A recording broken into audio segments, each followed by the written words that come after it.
आज की इस तकरीब के सदर आज़ाद जम्मू व कश्मीर जनाब सरदार मसूद खान को खुशामदीद कहते हैं। All party Hurriyat conference Azad Kashmir Pakistan शाख के कन्वीनर जनाब गुलाम मोहम्मद सफ़ी से मुल्तमिस हूँ कि वो तशरीफ़ लाएँ और इज़हार ख्याल फरमाएँ।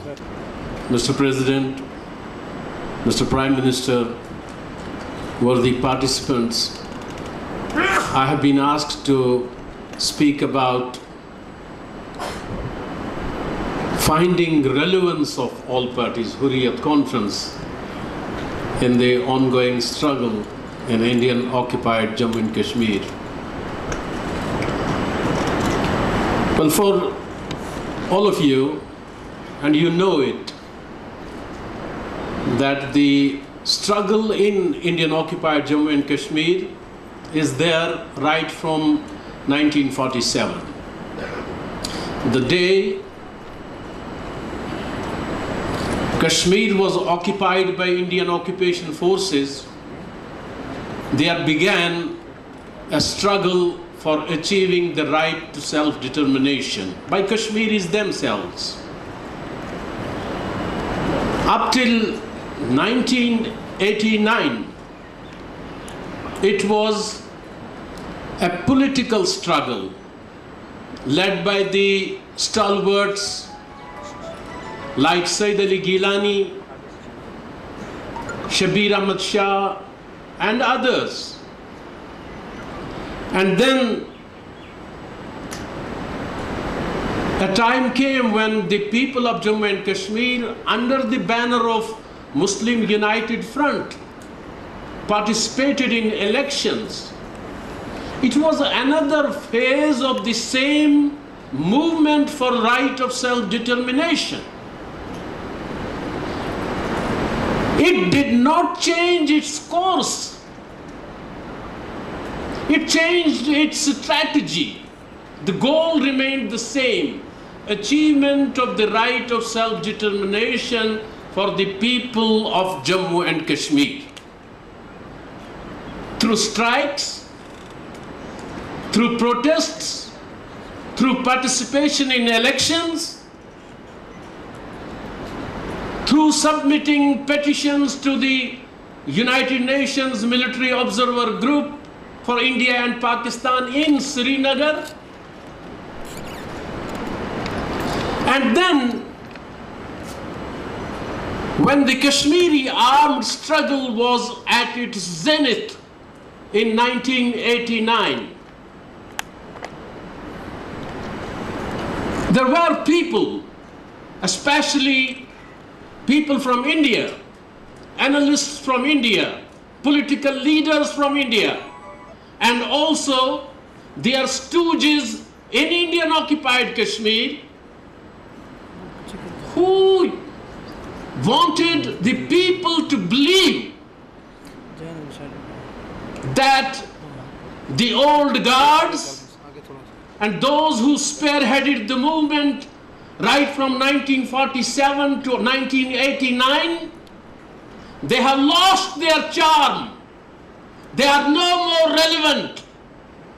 And it is the Mujahideen who are relevant now. Unfortunately, a section of the people in Pakistan also thought on the same lines. But the Mujahideen, they had a different thinking.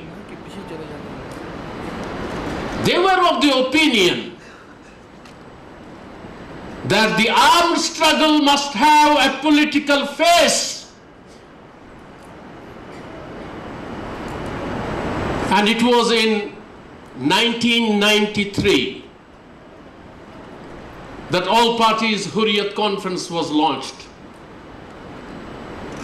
to provide a political face to the ongoing armed struggle. All parties Hurriyat Conference came forward with certain aims and objectives. The very first thing which all parties Hurriyat Conference announced, was that we will strive for a political, peaceful solution to the Kashmir issue in accordance with the relevant United Nations Security Council resolutions. And we want the implementation of those resolutions. Secondly, the All Parties Hurriyat Conference also said that we are for a political negotiated settlement of the issue between all the three parties, that is India, Pakistan, and the basic party, the people of Jammu and Kashmir. And these tripartite talks or these peaceful negotiations should lead us to a referendum, to the implementation of UN resolutions. The All Parties Hurriyat Conference minced no words and pronounced that we do say that we will go for a negotiated settlement, but that settlement will not include any solution of the Kashmir problem within the framework of Indian Constitution. That would be out of it. It will not include a solution within the four walls of Indian Constitution. Finally, the All Parties Hurriyat Conference also said that since Jammu and Kashmir is a Muslim majority state, and this Muslim majority character of the state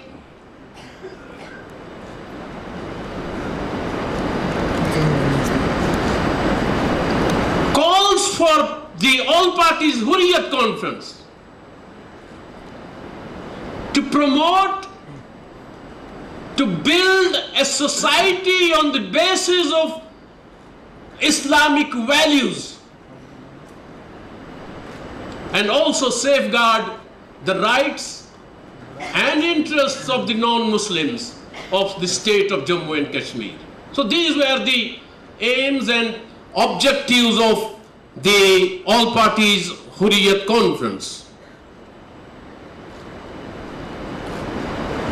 So with these aims and objectives, the All Parties Hurriyat Conference provided the political face to the armed struggle. Though both of these, that is the armed Mujahideen and the political All Parties Hurriyat Conference, though they were operating in two different fields, but their goal was the same: to achieve for the people of Jammu and Kashmir their pledged UN guaranteed right to self-determination.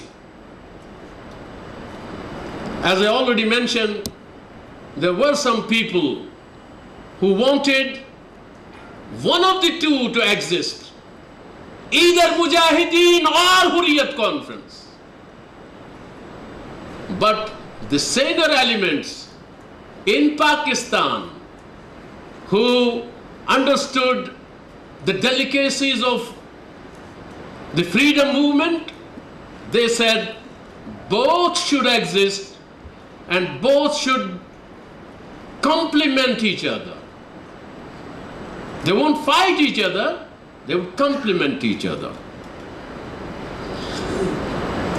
Ladies and gentlemen, prior to Burhan Muzaffarabad's martyrdom, the BJP and the PDP-led coalition in Indian-occupied Jammu and Kashmir, they were optimistic enough that good days are to come soon and that normalcy will be there in Indian-occupied Kashmir. It will return But Burhan's martyrdom proved to be a nightmare for BJP, PDP and pro-India elements, and for the Indian government too. And that nightmare still haunts India and the Indian stooges and puppets in Indian occupied Jammu and Kashmir. Mr. Chairman, ladies and gentlemen, with our all parties Hurriyat Conference leaders behind the bars, in incarceration, under house arrest, in police stations, and with media banned, as already mentioned here by Secretary Liberation Cell and Dr. Muhammad Khan, with internet gagged, leaving no option for the youth who used to use these very tools and weapons to expose Indian brutalities in the entire world. They were left with no option but to protest, but to raise their voice, but to take stones in their hands and pelt stones against the occupation troops wherever they are in Indian occupied territory. This unnerved the Indian occupation troops and Indian government to the extent that the Indian Army chief was compelled to say that these stone pelters are no different from the jihadis, and our troops will have to tackle them the way they are tackling the mujahideen, which they call the terrorists. So he threatened the stone pelters of dire consequences if they did not mend their ways.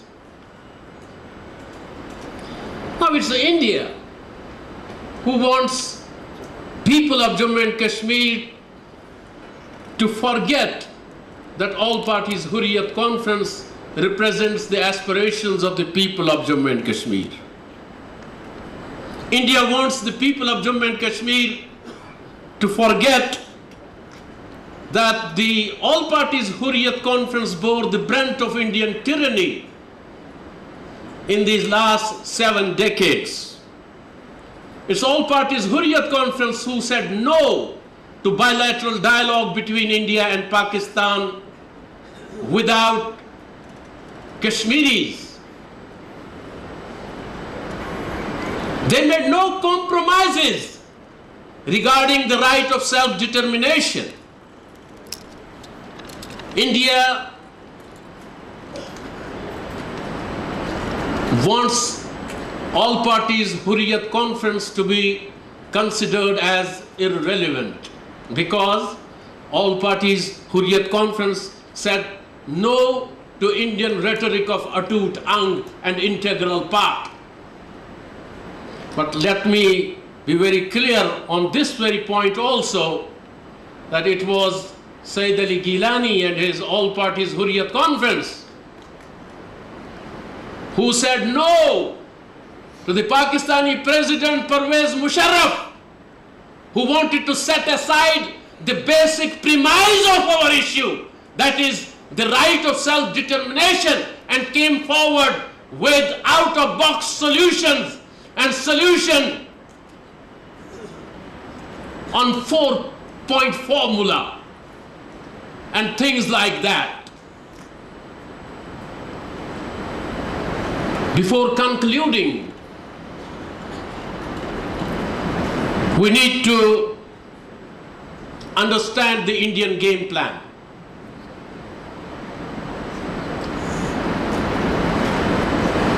In a very recent article The Indians have made it abundantly clear that they would go for operations against Mujahideen top leadership, especially the top leadership of Hizbul Mujahideen. But they will go for it gradually and slowly, till, as they put it, till the Hurriyat has been handled. They want to handle the Hurriyat first and then eliminate the top leadership of Mujahideen, because they think if they eliminate the top leaders of Mujahideen first, then the Hurriyat may again suddenly discover their voice. So they want the rift between Mujahideen and all parties Hurriyat conference to be blown up, adding confusion in the minds of the youth and compelling them from supporting neither of the two, neither Mujahideen nor Hurriyat, leaving it in a chaos and changing the tenor of agitation completely. And to conclude, only those who oppose the principal stance of all parties Hurriyat conference and wish the movement for right of self-determination to change its course would wish APIC to become irrelevant.